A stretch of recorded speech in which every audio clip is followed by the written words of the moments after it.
Habang may buhay, may Pag-asa. habang may buhay, may Pag-asa. pagsubok.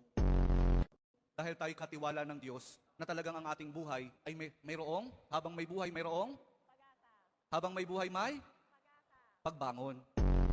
Kung hayaan na kapag meron kayong pinagdaraan ng pagsubok, ay hindi kayo babangon. At kapag mayroong pagsubok at mayroong pagbangon, saka pa lang natin mauunawaan na talagang ang ating buhay, na habang may buhay, may pag-ibig. Saka pa lang natin mauunawaan at matatanggap na talagang habang may buhay, may